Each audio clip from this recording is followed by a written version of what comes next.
ठीक है, page 115, 116 and 117 एक साथ करेंगे। थियोरी में दिया हुआ है तो मैंने स्ट्रक्चर बनाया सिंपल तरीके से। कैपिटल मार्केट्स में दो आता है, प्राइमरी मार्केट्स और सेकेंडरी मार्केट। प्राइमरी मार्केट में क्या होता है, जहाँ पे कंपनी फंड रेज कराता है। प्राइमरी मार्केट जो हम लोग सुनते हैं ना, आईपीओ जो होता है वो प्राइमरी मार्केट्स पे होता है। तो सेकेंडरी मार्केट्स पे क्या होता है, उसका ट्रेड होता है। एक बार आईपीओ करने के बाद इंडिविजुअल्स में आपस में ट्रेड होता है, तब कंपनी को कुछ मिलता है क्या।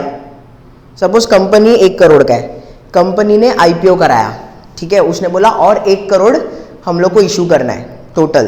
तो टोटल कंपनी का वैल्यू कितना हो गया, 2 करोड़ बराबर। कंपनी का ऑटोमेटिकली जो ओनर था उसका स्टेक डाइल्यूट हो जाएगा 50% पे, और 50% कौन ओन कर रहा है, पब्लिक। तो कंपनी के पास 1 करोड़ आया, समझ में आ रहा है। उसके बाद पब्लिक आपस में ट्रेड करेगा, कंपनी को कुछ मिलने वाला है क्या, नहीं। वो होता है हमारा आईपीओ, इनिशियल पब्लिक ऑफरिंग। एक बार इनिशियल पब्लिक ऑफरिंग करने के बाद सेकेंडरी वापस कंपनी को रेस करना है, पैसा कर सकता है।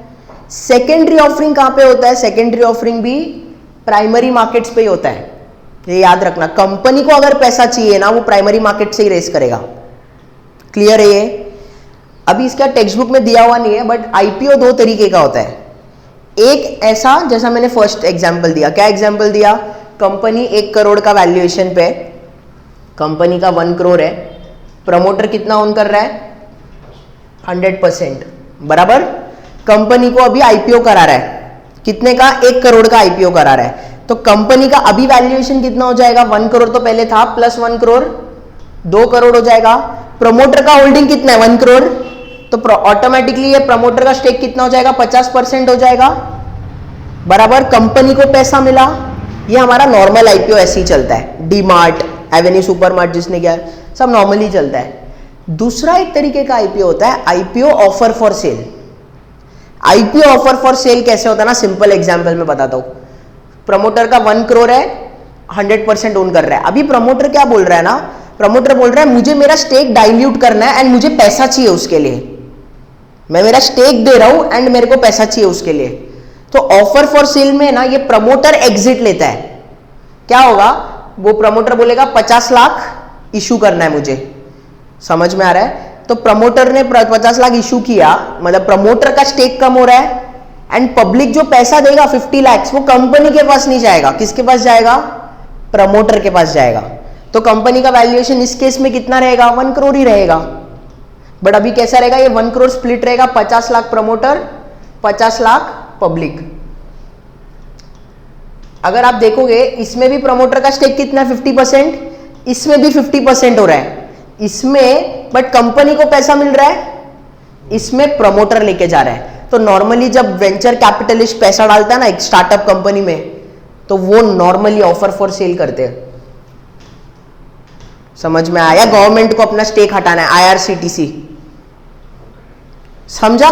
बहुत लोगों को इसमें डाउट रहता है, सबको लगता है आईपीओ एक ही तरीके का होता है, वैसा नहीं है। तो ऑफर फॉर सेल मतलब जो अगर एक प्रमोटर है उसका 1 करोड़ है, तो 1 करोड़ में से 50 लाख अपना शेयर सेल कर रहा है, खुद ऊपर रखेगा, कंपनी को बेनिफिट नहीं है। हाँ, कंपनी को बेनिफिट नहीं रहेगा ऑफर फॉर सेल।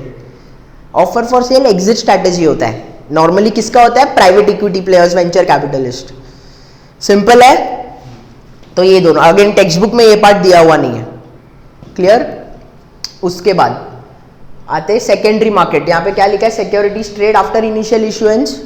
अगर कंपनी बहुत ज्यादा लिक्विड है, मतलब उसका जो शेयर है बहुत लिक्विड है, तो क्या हो जाएगा, लिक्विडिटी बहुत ज्यादा रहेगा, तो ऑटोमेटिकली रिस्क कम है, वो कंपनी का रिस्क कम है, मतलब कॉस्ट ऑफ कैपिटल कम। तो अभी नेक्स्ट टाइम जब ये कंपनी को, कोई कंपनी को सेकेंडरी ऑफरिंग कराना है, तो वो अच्छे से इजीली कर पाएगा ना, without any hassle.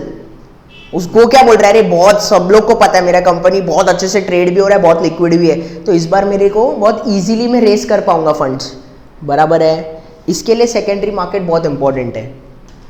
As an individual आप लोगों का पार्टिसिपेशन तो है ही इंपॉर्टेंट, प्लस प्राइमरी मार्केट जो कंपनी है, मेन कंपनी, वो जब वापस इशू करेगा सेकेंडरी इशुएंस, तो उसको रिलेटिवली इजी पड़ेगा इशू करने के लिए।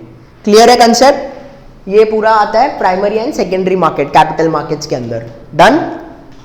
उसके बाद प्राइमरी मार्केट्स पे थोड़ा और आते हैं। प्राइमरी मार्केट्स अभी फॉर एग्जांपल एवेन्यू सुपरमार्ट को आईपीओ जब कराना था, खुद राधा किशन दमानी करेंगे क्या? नहीं ना, इन्वेस्टमेंट बैंकर आके करके देगा। इन्वेस्टमेंट बैंकर कौन होता है? सोफिस्टिकेटेड ब्रोकर, ब्रोकर ही है। क्या कर रहा है वो? बायर सेलर को मिला रहा है, बराबर ना। अगर किसी को मर्जर करना है, कंपनी को, एक कंपनी को दूसरे कंपनी को खरीदना है, तो बायर सेलर को मिलाने का काम। समझ में आया? लाइकवाइज ये इसमें क्या होता है, अगर उसको आईपीओ कराना है, सपोज एवेन्यू सुपरमार्ट को आईपीओ कराना है, इन्वेस्टमेंट बैंकर रहेगा, वो क्या करेगा? इन्वेस्टमेंट बैंकर स्टार्टिंग में ना एक बोलते हैं इंडिकेशंस ऑफ इंटरेस्ट। ये मैं बहुत सिंपल टर्म्स में आपको सिखाता हूँ।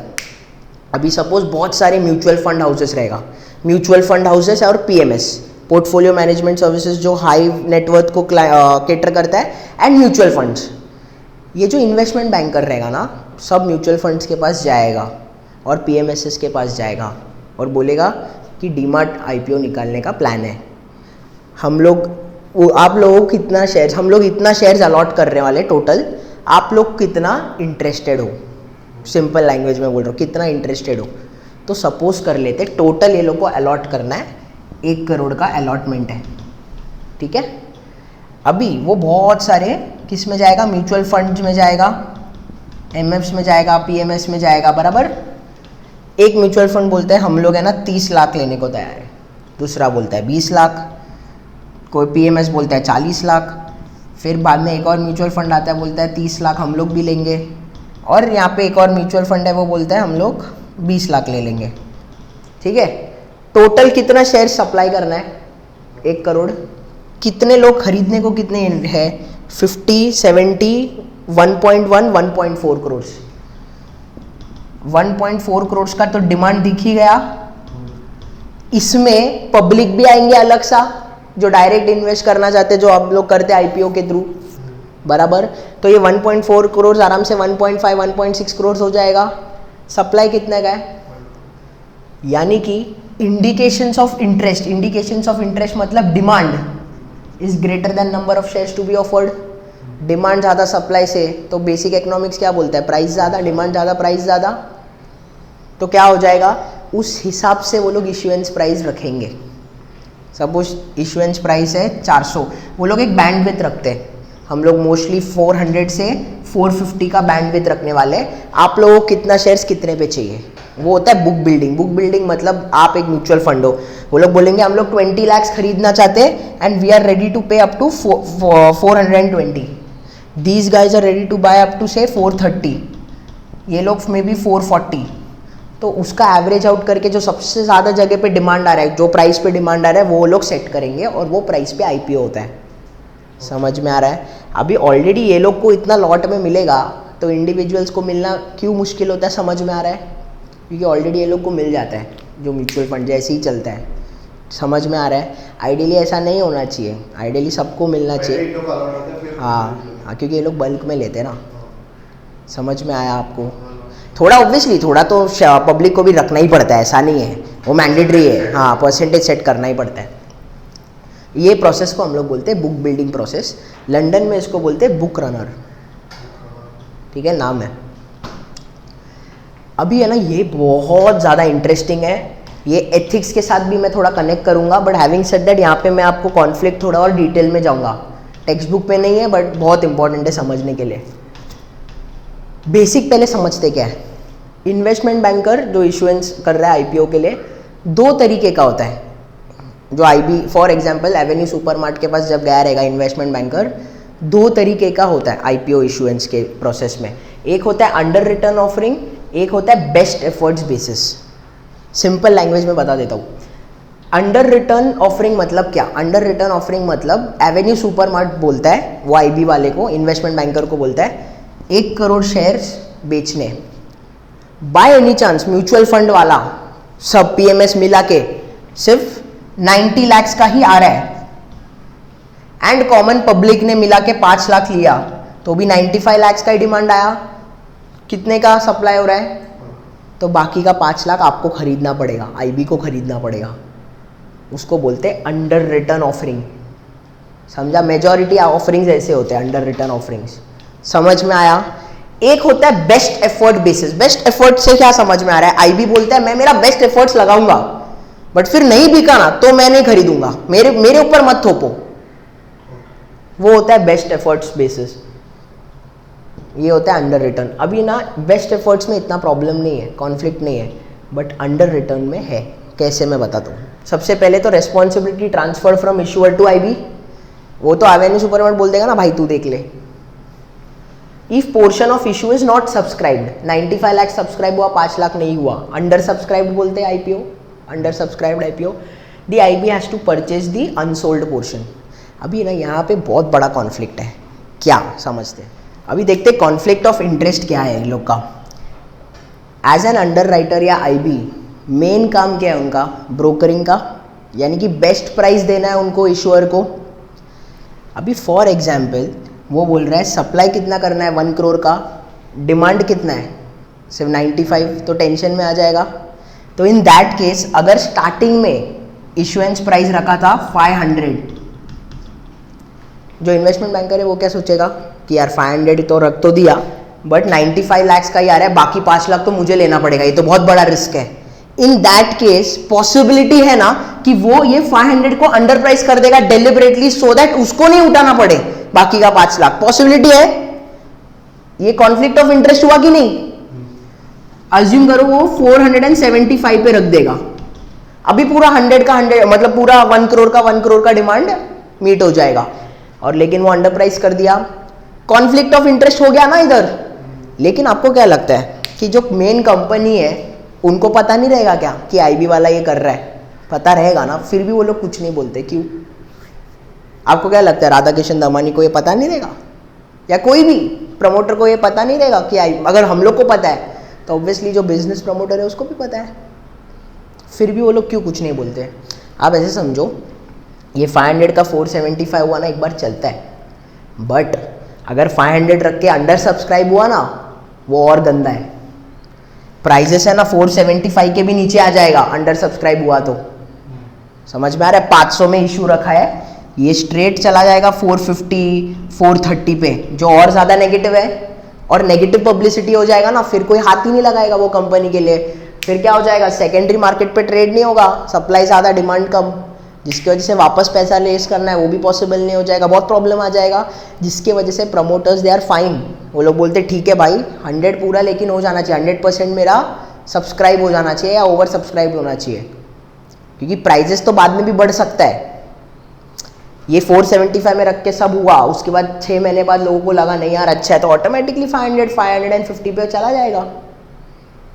समझ में आ रहा है? ये कॉन्फ्लिक्ट समझा पहले, एंड उसका काउंटर भी समझा कि क्यों प्रमोटर्स को प्रॉब्लम नहीं है।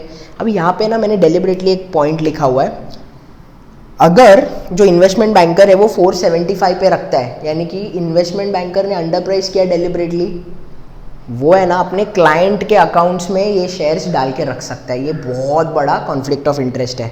ये मैं आपको एक एग्जाम्पल के साथ समझाता हूँ, ठीक है? अभी एक एग्जाम्पल से बताता हूँ ये वाला पॉइंट, ये दोनों वाला पॉइंट। क्या बोला था मैंने? ब्रोकर के साथ क्या कॉन्फ्लिक्ट ऑफ इंटरेस्ट है कि वो डेलिबरेटली अंडर प्राइस करेगा सो दैट उसको नहीं खरीदना पड़े, एंड वो अंडर प्राइस करेगा तो क्या करेगा, अपने क्लाइंट्स को सस्ते में दे सकता है। अभी ये मैं एग्जाम्पल के साथ बताता हूँ, मोतीलाल ओसवाल। अगेन मैं बहुत क्लियरली बता रहा हूँ, मोतीलाल ओसवाल सिर्फ एग्जाम्पल के लिए लिया है, असली में मोतीलाल ऐसा नहीं करता है, ठीक है? एक लाइव एग्जाम्पल देना करके, बट ये हाइपोथेटिकल है, मोतीलाल बिल्कुल कुछ ऐसे सब नहीं करता है, क्लियरली बोल रहा हूँ। मोतीलाल ओसवाल का 2 डिविजन्स होगा, ठीक है? एक बाई साइड और एक सेल साइड। बाई साइड मतलब क्या? जहाँ पे म्यूचुअल फंड्स बाई साइड है। सेल साइड मतलब जो रिपोर्ट्स बना के बेचता है। और इन्वेस्टमेंट बैंकिंग डिवीजन, ये सेल साइड हुआ। बाई साइड में आ जाता है हमारा mutual fund and portfolio management services. Mutual fund मतलब क्या? सब कॉमन पब्लिक आते, म्यूचुअली आते और इन्वेस्ट करते, mutual funds. Portfolio management services बहुत स्पेशलाइज्ड होता है, हाई नेटवर्थ इंडिविजुअल। यहाँ पे अभी पीएमएस में अगर इन्वेस्ट करना है मिनिमम 50 लाख होता है अमाउंट, पहले 25 था, अभी 50 लाख कर दिया है। तो नॉर्मली यहाँ पे HNIs इन्वेस्ट करते हैं, एंड इंस्टीट्यूशनल इन्वेस्टर्स जो बड़े बड़े इन्वेस्टर्स हैं, ये सब उनके क्लाइंट्स हैं, क्लाइंट्स सब। अभी है ना सेल साइड में सपोज करते इन्वेस्टमेंट बैंकर जो रहेगा वो मोतीलाल ओसवाल रहेगा। ये लोग एक कंपनी सपोज करते हैं एवेन्यू सुपरमार्ट का IPO करते हैं, एंड अज्यूम करते हैं वो लोग ने डेलिबरेटली अंडर प्राइस कर दिया। उनको पता है एवेन्यू सुपरमार्ट बहुत सही कंपनी है, 500 होना चाहिए था आईपीओ प्राइसिंग, बट उन्होंने डेलिबरेटली 450 रखा है। तो उनको श्योर पता है ना, जैसे ही जैसे ही हो जाएगा 6 महीने में 500 का तो और भी ज़्यादा बढ़ ही जाएगा अगर कंपनी बहुत अच्छा है, और इन लोग को पता है। अभी यहाँ का जो इन्वेस्टमेंट बैंकिंग का जो हेड है ये, और जो पीएमएस और म्यूचुअल फंड का हेड है, सपोज पीएमएस का जो हेड है वो बहुत अच्छे रिलेशन पे रह सकते हैं। आइडियली यहाँ पे एक फायरवॉल होता है, फिजिकल फायरवॉल भी होता है, और यहाँ से यहाँ इंफॉर्मेशन पास ऑन नहीं होना चाहिए, क्योंकि ये इनसाइडर इंफॉर्मेशन है ना, नहीं जाना चाहिए। बट इन रियलिटी ये लोग दोनों काफ़ी अच्छे टाइज में रह सकते हैं। इन दैट केस अगर ये जो यहाँ पे इन लोग के पास कितना 10 करोड़ का है शेयर्स, उसमें से 2 करोड़ अगर इसने इसको पास ऑन कर दिया, पॉसिबिलिटी है, और ये अपने क्लाइंट्स को सस्ते में दिलवा सकता है 450, और उसको श्योर पता है ना 450 का तो 550 हो ही जाएगा, तो क्लाइंट्स भी खुश, बराबर है कि नहीं। एंड इनको भी फिर और बिजनेस आएगा। अभी सब लोग, इन लोग को अच्छा रिटर्न्स मिल रहा है, तो सब लोग, ये लोग और 10 लोगों को बोलेंगे, 10 लोगों को बोलेंगे, तो पोर्टफोलियो मैनेजमेंट सर्विसेज बढ़ेगा, इंडस्ट्री, ये लोग का इंडस्ट्री नहीं बढ़ी, ये लोग का खुद का डिवीजन बढ़ेगा, जिसकी वजह से मोतीलाल ओसवाल प्रॉस्पर करेगा। बट ये आइडियली अच्छा तरीका है क्या? नहीं, वायलेशन है, समझा? ये फर्स्ट वायलेशन। सेकेंड वायलेशन, ये लोग क्या है, ये लोग को अंडर प्राइस करके दे रहे, डायरेक्ट दे रहे इनके अकाउंट में। थर्ड वायलेशन, आइडियली ये जो क्लाइंट्स है, सपोज 4 क्लाइंट है, बेसिक एग्जांपल से बता रहा हूँ, ये जो HNI क्लाइंट्स है ना 4 है, एक 150 करोड़ देखे रखा है, एक ने 100 करोड़, एक ने 90 करोड़, एक ने 2 करोड़। आइडियली हर एक क्लाइंट का एक मैंडेट बनता है कि कितना रिस्क ले सकता है, कितना रिटर्न्स आना चाहिए। तो आइडियली ऐसा पॉसिबिलिटी है कि ये 4th जो है क्लाइंट जो है उसके अकाउंट में सबसे ज़्यादा जाना चाहिए था IPO का स्टॉक्स। बट क्योंकि ये बहुत बड़े क्लाइंट्स है, ये तीनों बहुत बड़े क्लाइंट्स है और इनको खुश रखना है, तो वो क्लाइंट्स के साथ भी गलत कर सकते हैं कि ये क्लाइंट को नहीं ये क्लाइंट में डालते, पॉसिबिलिटी है। ये भी एक तरीके का वायलेशन है, ये हम लोग एथिक्स में पढ़ते हैं। तो आपको मैं प्रैक्टिकली बोला तो समझ में आया कैसे कितना तरीके के वायलेशंस पॉसिबिलिटी है, रियल लाइफ में होता है। अभी कौन से कंपनीज करते हैं वो मुझे नहीं आइडिया, ठीक है। मोतीलाल ओसवाल डेफिनेटली नहीं करता है, बहुत क्लीन है कंपनी। मोतीलाल ओसवाल बेसिकली यहाँ पे चलाते रामदेव अग्रवाल करके, जो PMS हैंडल करते, सुपर्ब गाय। बट समझ में आ रहा है ये पूरा? कोई डाउट है? ठीक है।